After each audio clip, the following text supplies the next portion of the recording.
नमस्कार, स्वागत है आप सभी का हमारी इस बेहद खास पेशकश निवेश की एबीसीडी में, जहां पर हर हफ्ते हम एक बाजार के दिग्गज और निवेश जगत के दिग्गज से आपको मिलाते हैं। बाजार की मौजूदा चाल के बारे में वो क्या सोचते हैं, आपके निवेश पोर्टफोलियो के लिए वो क्या रणनीति लेकर आते हैं, आपको समझाया जाता है ताकि आप अपने निवेश के सफ़र में आगे बढ़ सकें। बेहद खास मेहमान जिन्हें आप लगातार टीवी चैनलों पर देखते रहते हैं और इनके आर्टिकल्स पढ़ते रहते हैं। मैं बात कर रही हूँ ट्रस्ट म्यूचुअल फंड के मिहिर वोरा की। और मिहिर, आपका बहुत बहुत स्वागत है हमारी इस बेहद खास पेशकश में। और लगातार बाजार की चाल को लेकर बाजार का चेकअप आप करते रहते हैं और उसके मुताबिक हमें बाजार हाल बताते रहते हैं। तो आज मैं शो की शुरुआत करना चाहती हूँ बाजार के करंट ट्रैजेक्टरी के साथ। और हालिया स्थिति से तो कोई भी मेरे ख्याल से नावाकिफ हो, ऐसा हो नहीं सकता। किस तरह का माहौल आप बाजार में देख रहे हैं, इसे अगर मैं किसी गाने के संदर्भ में या किसी फिल्मी जुमले के संदर्भ में समझना चाहूं तो क्या एप्ट बैठता है? चलिए शुरुआत थोड़ी सी हल्केपन से करते हैं और यही पहला सवाल। सवाल ही आपने टफ पूछ लिया। बट मैं ये कहूंगा कि आसमान में बादल है। बादल जो है वो लगता है कि घोर है, घंघोर है। हाँ। लेकिन जब बारिश होगी तो सब ठीक हो जाएगा, मुझे लगता है। Okay okay. तो मेरे ख्याल से जो इंडिया की सिचुएशन मैं कहूंगा तो स्टैंड अलोन बेसिस पे काफी अच्छी थी और हम रिकवरी की ओर पे जा रहे थे। ट्रम्प साहब ने 2 तारीख को आके जो अनाउंसमेंट की है उसकी वजह से थोड़ी उथल पुथल हो गई। Currencies, global commodities, global bonds, global equity markets में जो उथल पुथल हुई है ट्रम्प की वजह से, उससे लगता है मुझे एक टेम्पररी थोड़ा सा वॉलेटाइल माहौल हो गया है। लेकिन इंडिया के लिए मोरलेस सब ठीक चल रहा, तो मेरे ख्याल से ठीक ही चलेगा। वो कहते हैं ना, हमारे यहाँ पे 33 कोटि देवता हमारी सब देखभाल करते हैं, तो कुछ ना कुछ सोल्यूशन निकल ही आता है इंडिया के लिए। चलिए, कुछ ना कुछ सोल्यूशन निकल ही आता है भारत के लिए। और जैसा कि आपने सही भी बताया कि बारिश होने से पहले के जो हालात हैं, उस तरह के काले बादल हमें दिखाई दे रहे हैं। और हमारे जो काले बादल हैं मिहिर, मैं तो कहूँगी वो ग्लोबली ज़्यादा ड्रिवन है, क्योंकि अदरवाइज हमारी ज़मीन पे हमें इतनी दिक्कतें दिखाई नहीं दे रही हैं। लेकिन अगला सवाल जो कि 90 दिन की राहत का है, अब ये 90 दिन का समय राहत के तरह पे देखें या उतार चढ़ाव के लिहाज से देखें? मेरे ख्याल से उतार चढ़ाव थोड़ा होते ही रहेगा। लेकिन सबसे बड़ी बात यह है कि अमेरिका के जो पत्ते हैं वो खुल गए हैं। जो 2 तारीख 3 तारीख को ऐसा लग रहा था कि ऐसा माहौल कर देंगे कि सबको लाइन में आना पड़ेगा, सबको अमेरिका की जो बोलते हैं वो करना पड़ेगा स्ट्रिक्टली। अब वेरी क्लियरली ये दिख रहा है कि टैरिफ्स लगाना बोलना अलग बात है और उसको इंप्लीमेंट करना दूसरी बात है। और मोस्ट इंपॉर्टेंटली जो अमेरिकी बिजनेसेस हैं और अमेरिकी कंज्यूमर है, उनका जो फीडबैक आया है, उनकी वजह से क्विकली जो रोल बैक भी किया है, नेगोशिएशन बोर्ड में अमेरिका आ गए। तो कितना दर्द वो बिजनेसेस अमेरिका के और कंज्यूमर और पॉपुलेशन अमेरिका की कितना दर्द सहने को तैयार है, वो अपने को आइडिया आ गया है। और दुनिया को भी पता चल गया है कि ये ज्यादातर से पोस्चरिंग हो रही है, अल्टीमेटली नेगोशिएशन टेबल पे आना ही है। और सबसे मुझे लगता है जो कड़क हार्ड रवैया जो अपनाया है वो चाइना ने अपनाया है, जो बड़ी पोजीशन ऑफ स्ट्रेंथ से अब नेगोशिएट करने की कोशिश कर रहा है। तो मेरे ख्याल से अल्टीमेटली जो फाइनल 90 दिन में आउटकम आएगा वो मॉडरेट आउटकम आएगा। हार्डलाइन आउटकम्स की जो का जो दर्द है वो सहने की क्षमता मुझे नहीं लगता है यूएस पॉपुलेशन में है।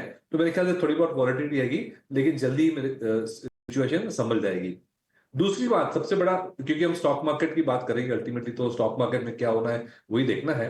दूसरी बात यह है कि जिस तरह से अमेरिका में इन्फ्लेशन भी होगी और इन्फ्लेशन की एक्सपेक्टेशन भी बढ़ रही है, प्लस उनकी जो डेट है वो अगले 3 साल में बहुत सारी डेट को इश्यू करना है और री इश्यू करना है उनको, क्योंकि उनकी मैच्योरिटीज आ रही हैं।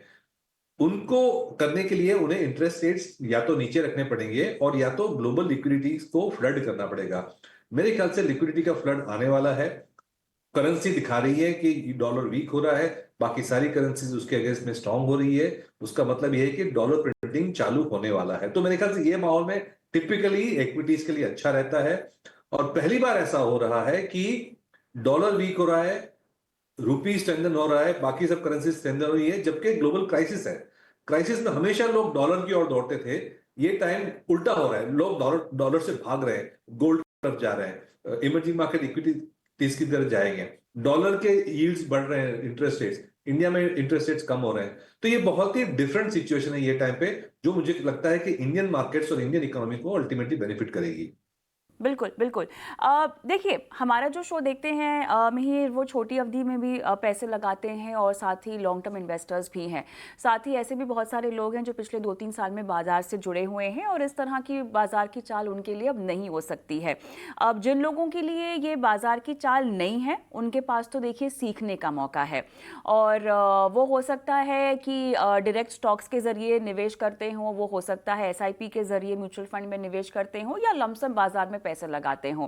अब मैं चाहती हूं कि आप दर्शकों को ये समझाएं कि ऐसा एक निवेशक जो कि डायरेक्ट स्टॉक्स खरीदता हो और ऐसा एक निवेशक जो कि एसआईपी के जरिए निवेश करता हो म्यूचुअल फंड में, जिसने शायद 2-3 साल पहले शुरू कर रखा हो और अभी अपने पैसे को निकालना चाहे या अपनी एसआईपी को रोकना चाहे, क्यों फिलहाल ये समय है जिसको हम एक्यूमुलेशन फेज कहते हैं। जितने भी एक्सपर्ट से हमारी बातचीत हो रही है मीर, सभी का यही कहना है कि ये जो साल है कुल मिला के अगर देखा जाए, अगर आप शॉर्ट टर्म के प्लेयर हैं तो समय हो गया कि आप थोड़ा सा लंबा अपने बारे में सोच लें।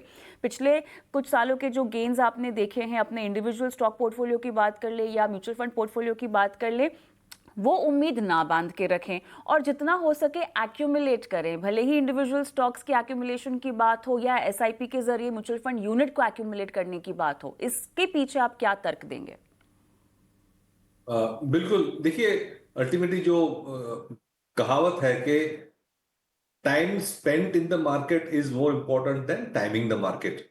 क्योंकि टाइमिंग द मार्केट में एक टैक्टिकल एलिमेंट आ जाता है, एक ट्रेडिंग का एलिमेंट आ जाता है, जो 50% सही हो सकता है, 50% आधे टाइम गलत भी हो सकता है। तो उसमें वैल्यू एड करना बहुत मुश्किल होता है। अल्टीमेटली हम देखते हैं कि पॉइंट टू पॉइंट स्टॉक्स ऊपर क्यों जाते हैं, क्योंकि कंपनीज के प्रॉफिट बढ़ते हैं इन द लॉन्ग टर्म, क्योंकि जीडीपी ग्रो करता है इन द लॉन्ग टर्म। तो जैसे जीडीपी ग्रो करता है लॉन्ग टर्म में, वैसे कंपनी के प्रॉफिट्स बढ़ते हैं और जैसे जैसे प्रॉफिट बढ़ते हैं वैसे ही शेयर प्राइसेस बढ़ते हैं।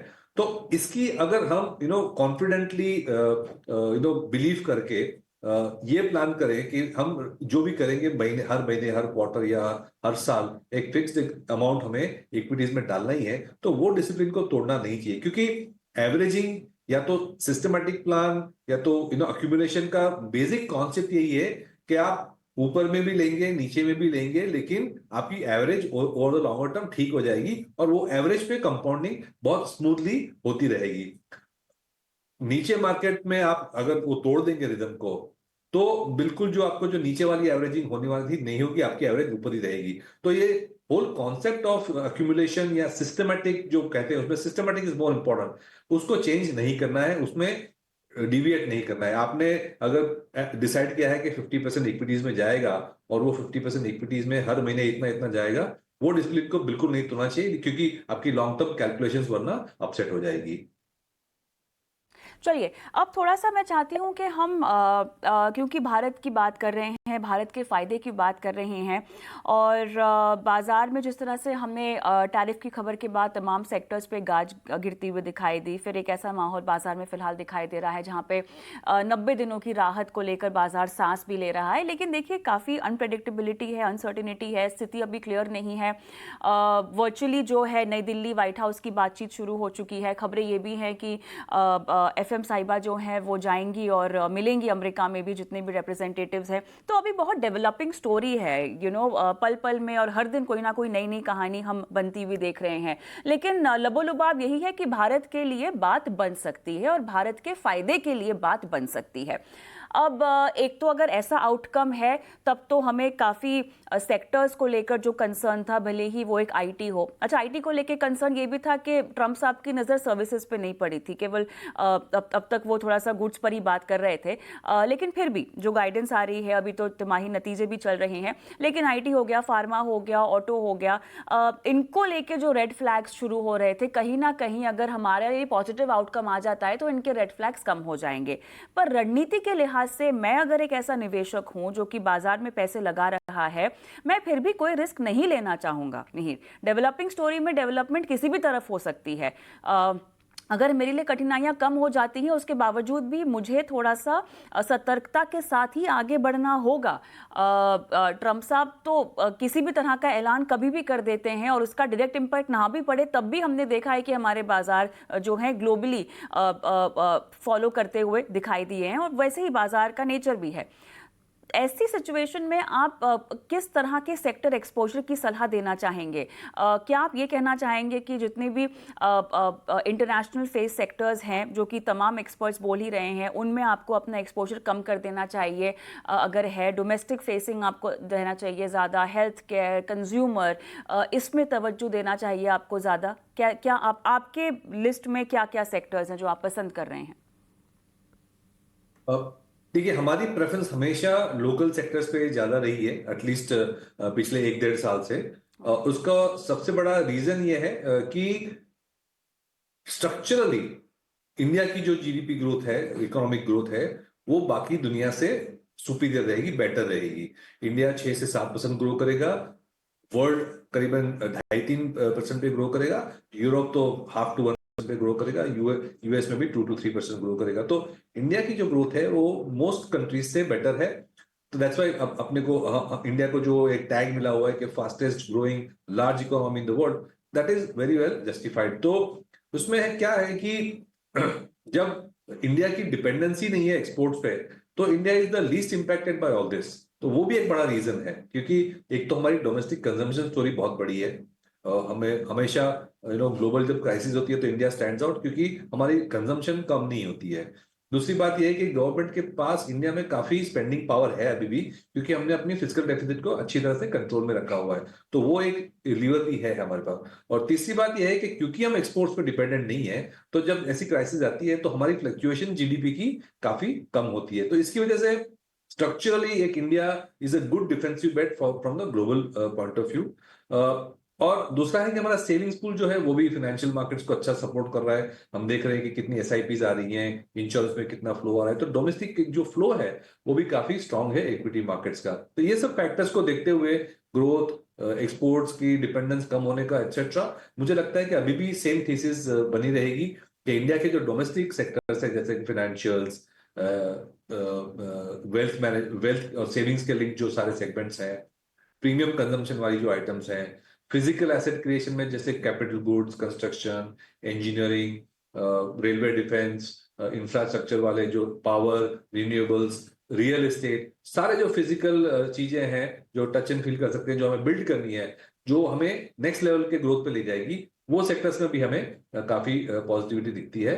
एंड प्लस जो नई टेक्नोलॉजी की कंपनीज हैं, डिजिटाइज वाली जो कंपनीज है, न्यू एज कंज्यूमर फेसिंग या न्यू एज टेक्नोलॉजी, वो कंपनीज भी हमें अच्छी लगती है। तो ये मोस्टली या तो physical spending, government spending, private sector spending के लिंक, कंजम्पशन और टेक्नोलॉजी के लिंक जो डोमेस्टिकली काम करती है, वो थीम्स हमें अभी भी पसंद है।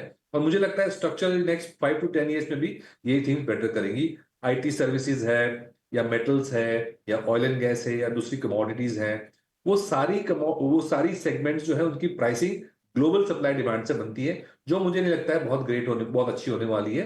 तो कमोडिटीज वगैरह जो है, एक्सेप्ट गोल्ड सिल्वर अलग चीजें हैं, बट बाकी सब जो कमोडिटीज है जैसे कि steel, oil and gas, petroleum products, वो आईटी सर्विसेज जो ग्लोबली लिंक्ड है, वो मेरे ख्याल से अंडर परफॉर्म करती रहेगी। देखिए, आपने मेटल्स का जिक्र किया, कमोडिटीज़ का आपने जिक्र किया है। फ़िलहाल सोने की चाल आप जानते ही हैं। अब ऐसे में बहुत लोगों को लग रहा है कि इक्विटी से ज़्यादा एक्सपोजर तो सोने में दे देना चाहिए था। डाइवर्सिफाइड होना चाहिए आपका पोर्टफोलियो, लेकिन फिलहाल जो रनअप है उसमें तो लग रहा है कि गोल्ड का गोल्डन रन चल रहा है, और जितना पैसा हमने इक्विटी में डाला था थोड़ा सा निकाल के अब सीधा गोल्ड में डाल दिया जाए। क्या गोल्ड में एक्सपोजर बढ़ाना चाहिए आपके मुताबिक? डाइवर्सिफाइड तो होना ही चाहिए पोर्टफोलियो में, 5 से 10% सोना, इनफैक्ट मैं तो कहती हूँ चांदी भी आप रख सकते हैं अगर आपको कमोडिटी समझ में आती है तो, क्योंकि वो इंडस्ट्रियल मेटल के तौर पर भी काम करती है। लेकिन क्या हैवी जाया जा सकता है इक्विटी के मुकाबले इनमें?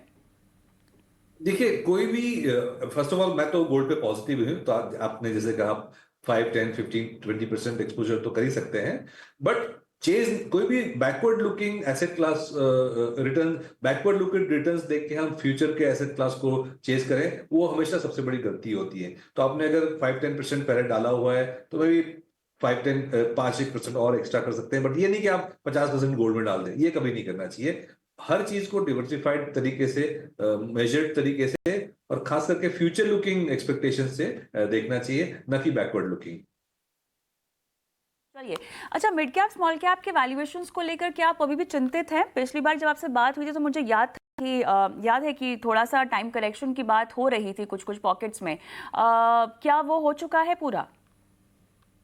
अब तो काफी कुछ करेक्शन हो चुका है स्मॉल कैप इंडेक्स में। और जैसे हमने देखा था कि सितंबर का जो पीक बना था और तब से फरवरी में जो बॉटम बना, ऑलमोस्ट जो मीडियन स्टॉक था स्मॉल कैप इंडेक्स में वो करीबन 35% गिरा था। बहुत बड़ी करेक्शन आ चुकी है, प्लस 6-7 महीने निकल भी गए हैं तो टाइम करेक्शन भी आ चुकी है। तो मेरे ख्याल से अब वैल्यूएशन का बेस अच्छा बन रहा है। जो स्मॉल कैप इंडेक्स है उसकी जो प्रॉफिट ग्रोथ हम एक्सपेक्ट कर रहे हैं वो लार्ज कैप इंडेक्स से कई बेटर दिख रही है। एंड प्लस सबसे बड़ी बात स्मॉल कैप की होती है कि उसमें वैरायटी बहुत ज्यादा है। लार्ज कैप सिर्फ 100 स्टॉक्स हैं, मिड कैप सिर्फ 150 स्टॉक्स हैं, लेकिन उसके बाद कम से कम 600 से 800 स्टॉक्स जो हैं, जो हम 2000 करोड़ से ज्यादा मार्केट कैप के यूनिवर्स में आते हैं, वो स्मॉल कैप्स हैं। और मोस्ट इंपॉर्टेंटली जो सबसे हाई ग्रोथ सेक्टर्स है, सेगमेंट्स जैसे हमने डिस्क्राइब किया, जैसे इंजीनियरिंग, कैपिटल गुड्स, कंस्ट्रक्शन, उसमें सबसे ज्यादा ऑप्शंस जो है वो स्मॉल कैप में ही आते हैं। तो मेरे ख्याल से स्मॉल कैप्स में ज्यादा वैरायटी है, टाइम करेक्शन भी हो चुका है, वैल्यूएशन में करेक्शन भी हो चुका है, तो मेरे ख्याल से ये सेगमेंट अब अट्रैक्टिव दिख रहा है। I am quite positive. अच्छा, एफआईआईज का रुझान आपको अब किस ओर जाता हुआ दिखाई दे रहा है? फिलहाल जिस तरह से हमने कुछ सेशंस में एक बाइंग फिगर आती हुई देखी है, लेकिन उससे पहले एक लंबा दौर सेल ऑफ का भी आता हुआ देखा है। काफ़ी वॉलेटाइल है इनका खरीदारी करना और बिकवाली करना भी। आपको लगता है कि कुछ वो मन बना पाएंगे भारत की ओर? मुझे लग रहा है कि स्ट्रक्चरली, जैसे मैंने कहा, ये टाइम बहुत डिफरेंट हो रहा है। जब जैसे ग्लोबल क्राइसिस, जैसे मैं रिपीट करूंगा कि हाँ। जब भी पहले ग्लोबल क्राइसिस हुई थी तो डॉलर स्ट्रेंथन होता था, बाकी सब करेंसीज इंक्लूडिंग रुपी वीक होता था। डॉलर की बॉन्ड यील्ड घटती थी, बाकी सब की कंट्रीज की बॉन्ड यील्ड बढ़ती थी। गोल्ड टिपिकली बढ़ता था जब डॉलर वीक होता था। अब डॉलर वीक हो रहा है लेकिन गोल्ड बढ़ रहा, गोल्ड सॉरी डॉलर भी वीक हो रहा है, गोल्ड भी बढ़ रहा है। तो ऐसी कितनी सारी कोरिलेशंस जो पहले चल रही थी वो नहीं चल रही। इन्फ्लेशन, जब भी क्राइसिस होती थी तो इन्फ्लेशन की जो डर था वो इमर्जिंग मार्केट्स में होता था, यूएस में नहीं होता था। अब उल्टा है, यूएस में इन्फ्लेशन की प्रॉब्लम हो रही है, हम इंडिया और बाकी सब मार्केट्स में नहीं हो रही। तो ये टाइम काफी डिफरेंट बिहेवियर है। तो ऐसा भी हो सकता है कि जो ग्लोबल इकोनॉमी स्लो डाउन होए तो उसके और डॉलर को देखते हुए, डॉलर की वीकनेस को देखते हुए इमर्जिंग मार्केट्स में अब पैसे आने शुरू हुए।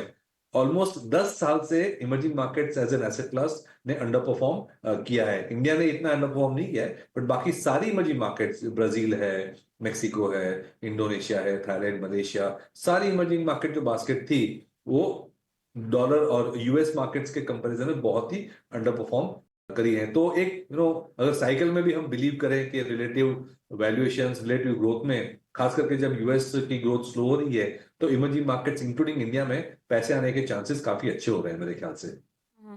अ, अमीर, आप एक फंड हाउस को रिप्रेजेंट करते हैं। जिस तरह से हमने एसआईपी के नंबर्स आते हुए देखे हैं, बहुत निराशाजनक नंबर्स नहीं हैं। लोगों को तो लग रहा था कि हम 25,000 करोड़ तक ये आंकड़ा आते हुए देखेंगे मार्च महीने में, लेकिन ऐसा हुआ नहीं है। क्लोज टू 26,000 करोड़ ही हम हैं। लेकिन एक जो चिंता एसआईपी डिसकंटिन्यूएशन आंकड़े को लेकर आ रही है, लगभग 51 लाख के आसपास ये आंकड़ा है, और स्टॉपेज रेशियो भी बढ़ता हुआ हमने देखा लगातार दिसंबर से शायद। ये आपके लिए कितनी बड़ी चिंता है? इस तरह के बाजार के माहौल में हो सकता है कि लोगों ने थोड़ी सी अपनी एसआईपी बंद कर ली हो, लेकिन कुछ रिपोर्ट्स ये भी कहती हैं कि एसआईपी बंद करके दूसरे फोलियोज से उन्होंने अपनी इन्वेस्टमेंट शुरू की है। बहुत सारे लोगों को अपना मुनाफा बांधकर कहीं और एलोकेट करने का मन किया हुआ है। तो इस तरह की भी रिपोर्ट्स में बातें हाईलाइट की गई हैं। लेकिन आपको क्या लगता है, क्या वाकई ये आंकड़े आपको चिंता में डालते हैं? और अगर ऐसा नहीं तो केवल ग्रॉस नंबर्स देखकर हमको खुश हो जाना चाहिए? नहीं, मुझे लगता है ये अनफॉर्चुनेट है लेकिन नॉर्मल बिहेवियर है ओके। कि जब इतनी वॉलेटिलिटी आती है। हमने देखा सितंबर, अक्टूबर, नवंबर, दिसंबर, जनवरी 5-6 महीने कंटिन्यूअसली बाजार ने मोमेंटम खो दिया था। तो ऐसे में एसआईपी का मोमेंटम भी कम हुआ, उसमें कोई बहुत ज्यादा सरप्राइजिंग बात नहीं है। मुझे लगता है कि जैसे मार्केट रिकवर होगी तो ये मोमेंटम भी वापस बिल्डअप हो जाएगा। होना नहीं चाहिए, हम हमेशा एडवाइस यही करते हैं कि भाई नीचे के बाजार में तो बिल्कुल एसआईपी बंद नहीं करना चाहिए, बट ये एक नेचुरल ह्यूमन बिहेवियर है। मुझे लगता है बड़ी चिंता की कोई बात नहीं है। जब 30 लाख डिसकंटिन्यू हुए हैं तो उसके सामने 40 लाख नए अकाउंट भी आए हैं। तो जैसे बाजार टर्न होगा तो ये 50 लाख घटते रहेगा और 40 लाख बढ़ते रहेगा एंड रेशियो भी ठीक होते रहेगा। तो as of now, given the fact that अभी भी ऐसे बाजार में भी जो एसआईपी फ्लोज है 26,000 करोड़ आ रहे हैं महीने के, वो कोई छोटा अमाउंट नहीं है। मेरे ख्याल से इट्स टू अर्ली टू से कि ये ट्रेंड है। मुझे नहीं लगता है ट्रेंड, ये सिक्लिकल एक ह्यूमन बिहेवियर है जो मुझे लगता है ठीक हो जाएगा जैसे मार्केट स्टेबलाइज होगा। जो डेटा आया एम्फी का, उसमें कुछ बातें हाईलाइट की गई जो कि काफ़ी हद तक हमें पता ही है कि बाज़ार की चाल में ऐसा होता है। लोगों ने फ्लेक्सी कैप के ऊपर अपना भरोसा दिखाया ज़्यादा, जहां पर हमने देखा कि लगातार शायद छठा या सातवां महीना हमने इनफ्लो बढ़ता हुआ देखा है। सरप्राइजिंगली फरवरी में हमने स्मॉल कैप में इनफ्लो कम देखा, लेकिन जो मार्च में आंकड़े आए हैं उसमें 10% का इजाफा फरवरी के मुकाबले हमें स्मॉल कैप फंड्स में आता हुआ हमने देखा है। अब ये जो इन्वेस्टर है, ये आपके फंड हाउस से कितना मिलता जुलता है? कुछ और ट्रेंड्स या कुछ और बातें या हाईलाइट कर सके आपने जो अपना ट्रेंड में निवेशकों का पैसा, अपने एएमसी में निवेशकों का पैसा आता हुआ देखा उसके तुलना में? श्योर। तो हमारे पास एज ऑफ नाउ दो फंड्स हैं, एक फ्लेक्सी कैप फंड है और एक स्मॉल कैप फंड है। हाँ। तो हमने तो मोरलेस इक्वल फ्लोज देखे हैं। वैसे स्मॉल कैप फंड की एज काफी कम है, 4-5 महीने ही हुए हैं, बट फिर भी हमें रेगुलर फ्लो स्मॉल कैप में भी आने लगे हैं। और फ्लेक्सी कैप फंड में तो वैसे भी हमारे पास फ्लो आ ही रहे थे। तो ऐसा कोई मुझे फेब्रुअरी वर्सेस मार्च में ऐसा कोई बड़ा चेंज इन ट्रेंड तो नहीं दिख रहा है मुझे। ऑलराइट, चलिए मेरे ख्याल से शो को भी समाप्त करते हैं। बस एक छोटा सवाल मैं पूछना चाहूँगी, जोखिम जो इस वक्त नहीं लेना चाहिए निवेशकों को तो खैर निवेशक बोलते हैं तो लोगों को लॉन्ग टर्म समझ में आता है, लेकिन मैं चाहती हूँ कि शॉर्ट, मीडियम, लॉन्ग टर्म हर तरह के निवेशकों को कुछ ऐसे जोखिम को लेकर टिप्स जो आप चाहते हैं कि वो कतई ना करें।